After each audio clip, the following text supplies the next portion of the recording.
I want to show you as I close today one example from this chart that I see going around on Facebook every now and then.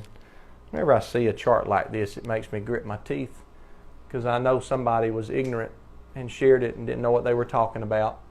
And I know that might sound harsh and mean, but it's true and it needs to stop. I see a person share a chart like this on Facebook, and then they'll make a statement like, look at how they changed the Bible, or this is why I stick with the King James Version. These statements are ignorant, dishonest, misleading, and I believe they can even be sinful because the person sharing it is spreading a false report. Exodus 23 verse 1 says, you shall not spread a false report. So if you'll see on the chart, we have a bunch of verses listed on the left. The KJV, all of them say yes because the KJV includes what these verses say. And then with the NIV, New International Version, New American Standard Version, New Century Version, New Revised Standard Version, and Revised Standard Version, it says removed, and it's in bright red, probably to make you think that Satan did it because they think that red is the devil's color, even though the virtuous woman was clothed in scarlet. What this chart fails to do is explain that these modern versions of the Bible have omitted these verses. Not because they are trying to change the Bible, but because they're trying to get back to the original reading of the Bible. That's right. It's just as wrong to add to as it is to take away from. Sometimes we forget that. And maybe the KJV has added to instead of taking away from. Now the King James Version, at least the New Testament, was based upon approximately a dozen printed Greek texts of the New Testament. Now since the 1500s, when they started that, those printed Greek texts of the New Testament, since the 1500s, more and older manuscripts of the New Testament have been discovered. And these older manuscripts that were discovered did not change the overall message of the Bible, but they did show where scribal or copyist additions had been made as copies and more copies and more copies were done of the New Testament manuscripts. So it's not that these modern Bibles have subtracted something. It's actually that the King James Version has added something. But let me say this as well, because the King James translators were highly intelligent men, way smarter than me. And the King James translators were not trying to change anything either when they were translating the Bible from the available manuscript or printed editions that they had. They weren't trying to change anything. They were just going by what they had available to them at that time. They were doing the best that they could, and that's why in their preface they said as languages change and as time progresses and as discoveries are made, new translations will have to come to light.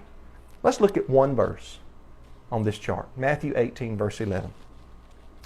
In the King James Version, this is part of a discourse from Matthew 18, 10 through 14 about lost souls being found. I'd like to read it here on the screen. It says, take heed that ye despise not one of these little ones. For I say unto you that in heaven their angels do always behold the face of my Father which is in heaven. And verse 11 is the verse under question that the newer Bibles don't have, but the KJV has verse 11. For the Son of Man is come to save that which was lost. Basically the same thought continues in 12 through 14.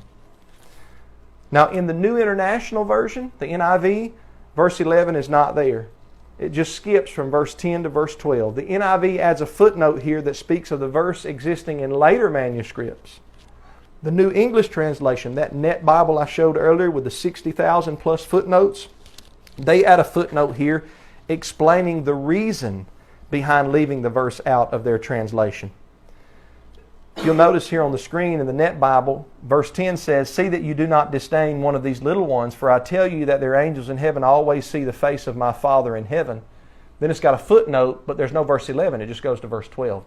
The footnote explains their reason for leaving verse 11 out. Now, King James only people will say, see, the NIV and NET are trying to take away from the saving power of Christ.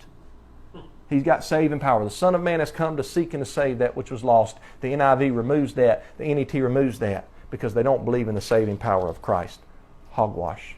That's wrong. That's ignorant. That's not right at all. They make these extraordinary claims when all we have to do is slow down and look at the manuscript evidence. The NIV and the NET leave Matthew 18:11 out of their text for this reason.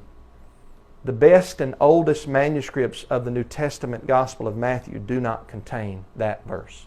What the NET explains in their footnote here is that a scribe, a copyist, was probably familiar with this phrase elsewhere, and he added the phrase about the Son of Man coming to save the lost into the Gospel of Matthew. And guess what?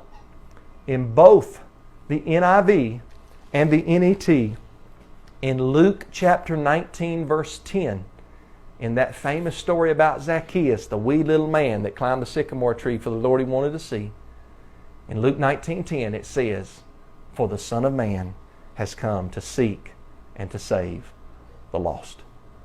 So the very verse that the KJV only people, the staunch ones, holler about, these translations leaving out of Matthew chapter 18, verse 11, that exact verse is in Luke 19, verse 10. And a copyist familiar with that in Luke probably thought that would go good here in this story in Matthew 18. Wasn't trying to change the message of the Bible. It's a true statement that the Son of Man came to seek and save the lost. If Matthew didn't write that phrase and Luke did, that's okay. There's nothing wrong with that.